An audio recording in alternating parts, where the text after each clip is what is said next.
This is David Wigan. This is it's a podcast. It's a live podcast. No, it's not really live. It was live when I did it. It's not going to be live when you listen to it. But anyway, it is. You can see it on YouTube. And the reason why we see it on YouTube is because I have a very beautiful woman that I'm staring at right now.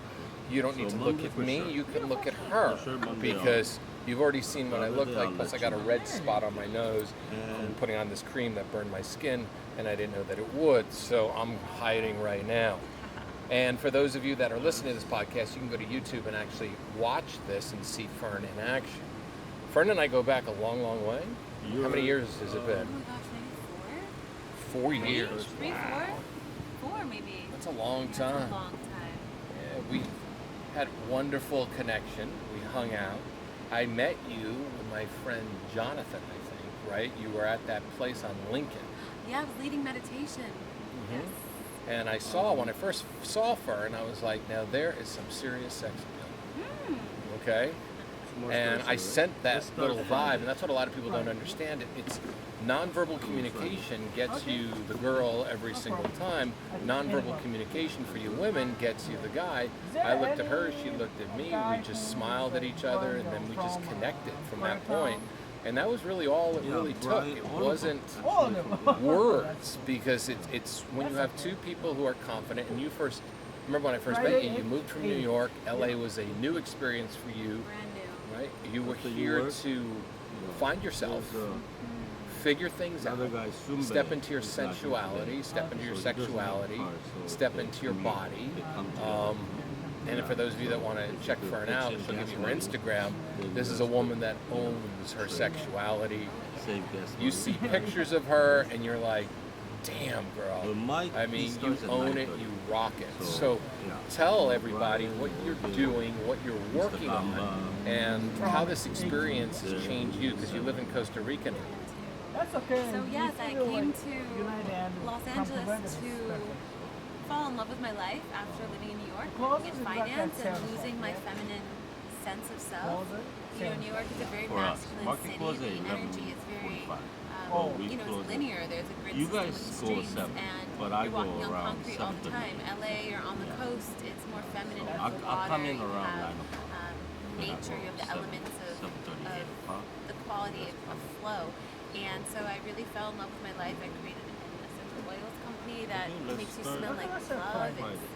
David calls it intoxicating. I'll give you my And I started really exploring my healing modalities, Reiki, sensuality coaching, so many different ways to help women and also men to feel more free in their bodies and to attract beautiful soul partnerships and relationships that really are healthy and feel good. Okay, so I love that terminology, soul partnerships. But I did a podcast a little while ago, maybe about a month ago, and you are your own soulmates is what I titled it. Matt Kahn talks about that. It's really interesting. Oh yeah, Matt's interesting. Matt was on the podcast. Ah. Yeah, Matt's awesome, and it's so true. We're all looking for somebody else. I'm looking for my soulmate. I'm looking for the love of my life. I'm looking for this, but it's all bullshit. You are your own love of your life. You are your own soulmate. You can't be a good parent. You can't be a good friend. You can't be a good lover. You can't be a good husband or wife unless you actually are in love with yourself. So true. And that I give women practices, tangible daily rituals and practices to become your own soulmate, and then to increase your magnetic field and your vibration. So when you do walk into a room, people notice that confidence, they notice that radiance, they notice that aura that you have, and people want to be with you, both as a friend and then also with a potential dating and relationship. You come across as someone who's so confident and so sexy that you don't need anyone else. You're not that creeper who's lurking around trying to find something. You already got everything you need, and people want to be around people like that, because then they don't have the expectation, they don't have someone who's going to be clingy or codependent, and it's a very healthy way to live your life. Okay, so it's interesting though, because when people live their life that way, they will attract almost everybody, right? If you think about it, right? If you live your life that way and you're beaming and you know how to turn it on, you can walk into any market, any place, anytime, and turn it on. It's like a switch. It's like all of a sudden you walk in and go, all right, I'm cool, I love myself, let's go. From here and just own it. And the thing is, when you attract all that energy, I think you're going to lead into that of how do you filter out all the people that aren't of the vibration you want. You really have to be discerning and have good energetic boundaries, because otherwise people are going to want to be with you, hang out with you, they want to be you, and which is flattering, but it gets to a point where it's a little depleting, and then also can be can get into your head and ego. Okay, so how do you put an energetic boundary around yourself? Because that term is really great, energetic boundary. I kind of like it, because I have known in my own life at times, I will run into lots of people that I will allow to tap into my energy. Now, they're my equal in some ways, but other ways they're not. And I will always, it's probably because I've been coaching for so long, I tend to really, I like to help people. But I have found that the more I help people, the more I get depleted. It's different when I'm helping or coaching somebody, because then I can disconnect, right? But if it's a friendship, or like, a friend will call me up and go, hey, I need this, I need this advice about this woman. I don't, not there right now. So you have this, once again, everybody is attracted to the person that is glowing. Yes. And you have been glowing, probably I've known you for, 4.5 years now. So you've been glowing since you got the fuck out of LA. And moved somewhere. Now, you went to Costa Rica. Costa Rica is definitely a place that a lot of expats go, and there's a lot of amazing energy in yoga studios and a lot of beauty. Will you ever come back to a big city again, or are you just going to be permanently? Never. Wow. So that's the thing about energetic boundaries. You start to realize if you're a sensitive person and you pick up energy, first of all, it's really important to create an energetic shield for yourself where you get dressed in the morning and then you visualize yourself with a bubble around yourself where you literally can deflect any energy that's negative or unwelcome. And that way you're not soaking up all that energy throughout the day. And then also you can do simple techniques like this and just brush off your energy after an airport. I just stepped off the plane. So planes are the worst. Planes are the worst, but you know what? You just keep your noise-canceling headphones on. I sit with my crystals. I imagine myself surrounded in light, so I'm not focusing on anyone. I don't notice the person snoring or coughing or baby's crying. I don't realize it. I just kind of shield myself in. But then I do allow energy, and that is welcome. So someone that is friendly and is like, hey, strikes up a cool conversation and asks. There was somebody on a plane who was like, hey, do you surf much? And I guess they can just tell that I'm an island girl, jungle girl, so they just struck up a conversation about where the best surf breaks in Costa Rica are. So, you welcome the energy of what you want to talk about and what you want to welcome in, and you glow more because then you're not, spreading your energy out. And for me, I practice a lot of Kundalini yoga, which helps really make you feel energized and radiant and magnetic. I also teach that, and then I make essential oils, and one of them is called Radiance. And that one I love because it really does energize you and create this personality of attractiveness. Okay, question for you. That's interesting because I don't know. When I get off of a plane, I am a grumpy fuck for 24 hours after. That's not good. You need to soak in a bathtub, like right away. Purify yourself, cleanse yourself, go to a sauna, sweat it out. Do something nice for yourself, because then it's not like you got off the plane and you have to do a million things. Is it the energy? Well, you know what it is? It's funny. It's the energy. It's not, when I go somewhere, I'm pretty good, right? When I go somewhere. When I come home, it's like, whew, it's like, first off, I had the wonderful high of like where I was. Then I'm coming home. And I'm like, all right, it's like, takes me like a good day to day and a half to shake off the feeling of the airplane. Yeah. Because the airplanes are just, it's interesting. Airplanes always make me feel funky. There's a lot of, I always say there's a lot of energy up there. It is. There's good, there's bad. Different air pressure. Oh, yeah. Yeah. So the best thing you can do is get home and shake it off, like put on some music and sexy dance. But sexy dance. I can imagine me doing that. I mean, I'm not shy. If you search me on Instagram at Fern Olivia, you'll see my highlights. And I've seen your sexy dances. My highlights of me shaking it in my bikini. So all you men out there, women, be inspired. It was really fun because I started a 21-day dance challenge where every day I film myself in my bikini dancing, and women were writing to me all over the world saying this is empowering me to feel more confident in my body, and people were dancing with their children. And for me, what helps is anytime I'm in a funk or a bad mood or negative about my body, I just dance in front of the mirror and I see my body in a whole new way. I'm really appreciative for her curves and the muscles, and I'm like, oh, that's not fat, that's a muscle I didn't even know I had, you know? So it's beautiful to just to have that self-pleasure and that self-awareness, and you literally can shake. And my dancing sometimes is me just doing like some tribal dance where maybe I danced in a past life where I'm just being weird. And when we do that, we can get off the funk and the energy and laugh a little bit, not take life so seriously. You know what that is? That's emotional masturbation. Oh, it is. It's the best way to look at it. There's nothing wrong with that. No, that's what it is. It's emotionally masturbating yourself and making yourself feel wonderful with your own thoughts. Self-pleasure. Self-pleasure is one of the best. People think self-pleasure has to be touching yourself, but it can include that, and it should include that, but it also can include just adorning yourself in essential oils and self-massage, or even just going to the beach, and if you live on the beach somewhere, and just allowing the sun to kiss every area of your body as if it were a lover. And sometimes I'll just lay there and I'll imagine the sun kissing every inch of my body, and it turns me on so much, and I'm like, that was easy. I don't need anyone. I'm not looking for someone because I'm filling myself up with nature. It's called Gaia-gasm. People that go into earth and can orgasm because and I said it, so it's real. Like, it really works.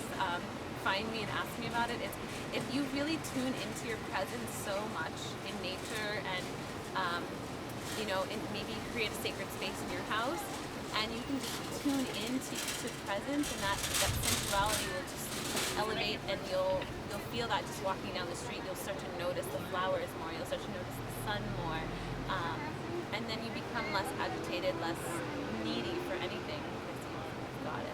I call it visual gasm. Visual gasm. I mean, because I'm very present, so it's like when I'm wherever I am, I'm like, look at that, and then look at that, and it's funny. I learned that as a kid. My grandmother, who was a big ball buster, but when I was a young kid, she dragged me around New York City by the hand. We would walk 50 or 60 blocks, and she would stop and go, look at that building. I'd be like, I just want to get some food and a lollipop, right? Look at that building, look at that building, look at that. And it's funny, that's what she taught me, how to take in everything in my environment. So I was just in Colorado with my daughter, and I'm just like, look at this and look at that. And I'm so like in that present moment, where we're walking around and everything is just some visual orgasm to me, because it's sensuality, but it's more about being so present. So there's always a conversation to be had. And I always tell people all the time, if you want to have a conversation about somebody, just look around. The universe is the best talking point you can ever have. So you are now, do you have an apartment in Costa Rica? Do you live in a hut? Are you living, do you live in a tent? Are you really island girl? Or I have a beautiful house. By yourself? Yes, it's a 2-bed, 2-bath, and I host travelers from around the world. How cheap is it there? It's not, it's like LA pricing for where I live. I live in a beautiful home.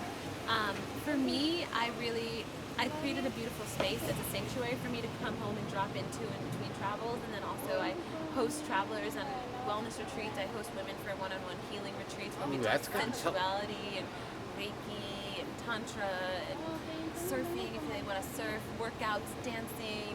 I set you up with a personal ritual and practices, and you come home feeling a sexy goddess because you're in the jungle and you're all like free and dancing on the beach with me. It's a one-of-a-kind experience. Oh, I'm going to vouch for that. If you're a woman and you want to step into your sensuality and sexuality, go visit Fern and sit in her house with her, because she'll rub off on you like there's no tomorrow. Yeah.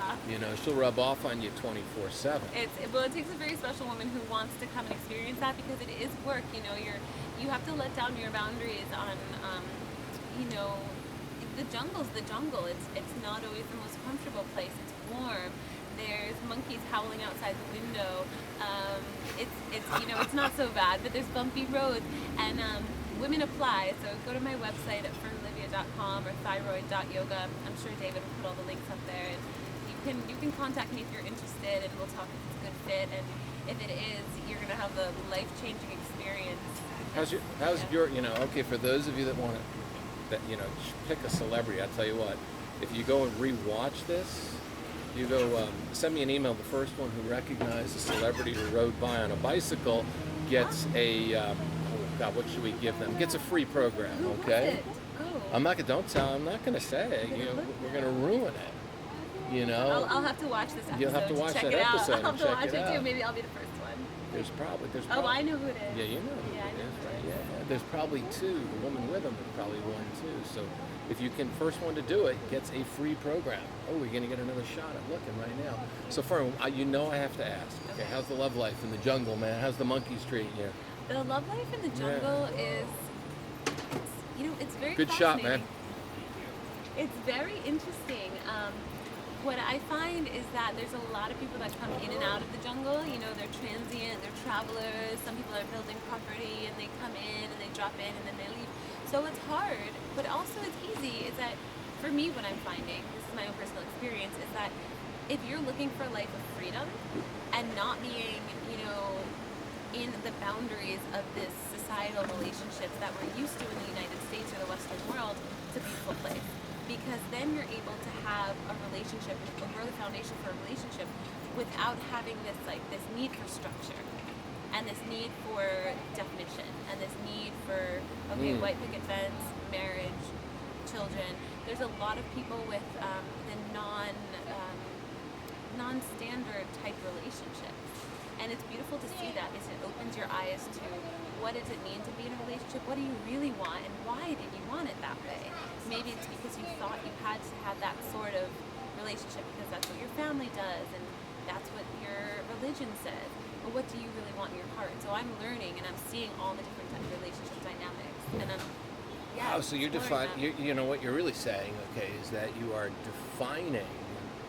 And I believe that it's like a relationship is an exchange of energy with a place, with a human being, with anything. A relationship could be 15 seconds. Mm-hmm. Nice shot, like I said to that person whose voice, if you recognize, you'll get another hint. Thank you. That was a relationship right then and there. That was an exchange of human energy. Okay, that's what a relationship is. A exchange of human energy is for a set period of time. And the beautiful thing and is that's what's so great about it. If you're in the present moment, as you were just talking about before, if you're in that present moment, you're so engaged in that present moment that you don't wonder what this could be.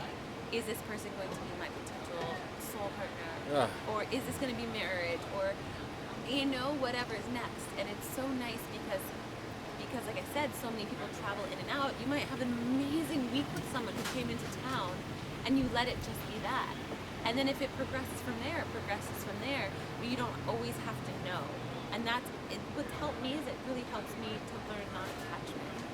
People aren't your thing, they're not your objects, they're not somebody we don't own somebody. I remember in LA, I was manifesting, I was like, I can't wait till someone claims me and I remember that guy I remember that last relationship you had with him, and I remember we talked about, and I'm so proud of you how you, little tourist that you are, right? Tourist. Good memory. Yeah, I remember everything. You just, how you've absolutely have blossomed. I mean, I'm not a social media person. I hate it. My daughter's got a little fish tank business that we do, so I post on that stuff, right? But I never really build my social media, but I'll check out your stuff and I'll think to myself, it's like, this is a woman. Thank you. For that. This is a woman. I remember saying you out of the blue. I said, man, you're just sexy. I said, you look so beautiful right now. Remember saying that? I sent you that Instagram message a while back. Ago. Yeah, because I saw her on it and I was just like, fuck. Because I've known you and I've seen you progress. And the free love is what really life is all about, because we have a soul contract, and people don't realize this, but we have a soul contract with just about everybody we pass. If we engage that person, then you'll actually fulfill whatever that soul contract is, and that soul contract could be 15 seconds. Yeah. You are put in a location at that moment to go meet those specific people. So either you're going to open your fucking mouth and you're going to go meet those people, or you're not. And the thing is, it's really interesting too, is it can just be a simple interaction. That's all it is. You might be traveling with that person, and I'm not saying the free love means go sleep around or go have all these, leaking your energy out to the world. But it's really about. Did that, yeah. It's about being open. It's about being open to possibility and being open to energetic exchange in a way that feels good, communication. And it's amazing what happens when you allow yourself to be in that present moment without expecting that this is going to turn into something.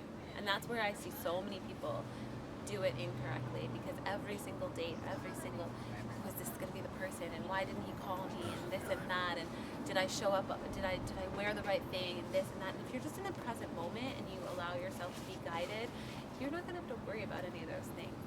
And if you are worrying about those things, and that person really cares, and it's not the right person. No, it's not the right person at all. So you have pretty friends down there? Lovely friends, gorgeous. I always have pretty friends. You remember from LA. My friend Paul's sitting next to me right now. Paul's like the perfect, should go to Costa Rica. We're gonna be going He's to like sitting here like, I'm just listening. Yeah, just go. Should go to Costa Rica, man. I'm telling you. I'm actually going to South America with my sister this year. Are you? Go to Costa Rica by yourself and go take some yoga with Fern and look at her friends. I'm telling you, I hung out with her and her friends here, and her friends here were hot. I said, but jungle babes and bikinis. Jungle babes. Bikinis it's like all day, every day. Oh yeah, you just go. They'll grease you up. They'll put the lotion on you. You'll be good to go. I know. Yeah. That's my fantasy. That's my jungle babe fantasy. Yeah. I can have a jungle babe fantasy. You can still have that there, I'm sure. Yeah. You'll chant. You'll do many different things. You'll have this great energetic experience. You come back home all radiant, oiled up in these guys. You'll be fine. You'll be taken care of. You will. All right, so do your shameless self-promoting right now, okay? Well, I want to hear what you remember about this one, about Grace. I just remember the fact that when you wore it, I was so turned on. I kept wanting to sniff you, and I think we were laying on my sofa, right? We fooled around a little while ago, right? God. It was cute. It was fun, right? Uncensored edition. Uncensored edition. But what I remember the best about it was when she left, right? I smelled so good until I showered the next morning. Even the next morning when I woke up alone in my bed, I still felt the essence of Fern on me. Aww. And it was like, and I remember that. I'll never forget that. I'll never forget. Like, she smelled, and that's something I tell women all the time. It's like, if you smell that way, that man is intoxicated with you the whole time he's with you. Then when you leave, he's intoxicated again. So that's what I remember about this oil. So women, if you want to intoxicate a man and drive him nuts, fool around with him a little bit on a sofa, have some nice dinner, and then get the fuck out of his house and let the oils do all the work for you. Make him miss you. That's the thing, women. You have to make the man miss you. You can't give it all away on the first night. You can't just give away all your secrets, or be a little seductive and smell really good, because men are sensual creatures, and they're gonna have a memory of you, and you want to leave them with wanting more, and also having that visual and also that scent reminder. And something that I've realized with myself is smelling good makes me feel sexy. So even if I'm not with a partner, just walking into Erewhon where we're sitting now, just walking in there, like, I know I smell good, and I know that when I walk past the avocados and I like just the breeze from the door opens, I'm just like, whoever's checking out avocados over there too is gonna smell me and maybe look over that way. And it's just this, this way, it's like this secret gift that you can give yourself. When I put it on my heart every morning, I put it on my thighs, I put it on my back and my arms, and I just know that it's all in those secret places, whether or not someone's kissing me there or not. If they are, they're gonna be like, wow, you smell so good. And if they're just giving me a hug, a lot of the times people hold on longer, and you get that heart connection even longer, because people are like, wow, you smell so good, I don't want to leave. It's a meal. I mean, it really is. So where can they find everything? You can find everything at fernolivia.com or at jalchemy.com. We'll give you the spelling, so it's not complicated. I have two different main scents, Grace and Radiance. Radiance we talked about earlier. Radiance it's really energizing, it's uplifting. If you have any depression, it's like the anecdote too. They both smell the same? No, Radiance is, they come in a roller and also a serum. You can apply them just like this. Which one do you mostly wear, Grace or Radiance? Grace is the sexy one. Radiance is this one. You can apply it to thyroid if you have any hormone imbalances. It's really great for anti-inflammatory properties. That one's really energizing. It smells like sunshine in the bottle. It's just like citrusy and fresh. It smells like morning. And then Grace, they come in a roller and a bottle, as I mentioned. So smell great. If you want to massage your partner in this oil, you both will just be so turned on, because it's an aphrodisiac, and you can put it all over you, right? Oh, if we could see David's face right now. I put it in my hair too. It's the only thing I put in my hair. I don't use any product, and it keeps it nice and jungly. And then just all over your body, and it feels nice. I give myself a self massage in the morning. Women give themselves a breast massage every morning. Keeps your breasts nice and perky. And men are thinking right now, I'm going to buy this Grace and I'll massage breasts in the morning. That's a good thing. It's a great way to start. Men, if you're watching this too, women love the smell of this as well. I have a lot of male clients. In Costa Rica, some of my favorite male clients buy this every session. They're like, I'm out again. I'm like, I saw you last week. They're like, I wear it every day. And they're like, it's working. And it's so cool. It's really cool to see people change their dating life just by the simple thing of smelling better. And we have pheromones, so this will mix in with they're pure organic essential oils, so they'll mix in with your own natural pheromones. So everyone smells a little different with it too, which is so cool. So. Well, Fern, thank you. It was a pleasure. Guys, go to fernolivia.com. You go pick up this stuff if you want to go and really get some sensuality. I strongly suggest that you go spend a few nights with Fern in Costa Rica. It's going to be life-changing. If you're a man, the same exact thing. She'll work with you. She'll teach you how to step into your sexuality, and then you'll get to meet jungle babes. That's my fantasy. Ginger. It's like Ginger and Marianne, but in 2019. Oh my goodness. I mean, that's like sexy. Costa Rica is a sexy place. It's very sexy. Thanks, Fern. Always a pleasure. Always a pleasure. Thank you. Oh yeah, and don't forget, if you recognize that celebrity, you get a free product from me. First one to do it. Who was it? And if you can recognize the girl, you have to send me the picture of the girl via Google, because I have no idea who she was, but never a dull moment in Venice.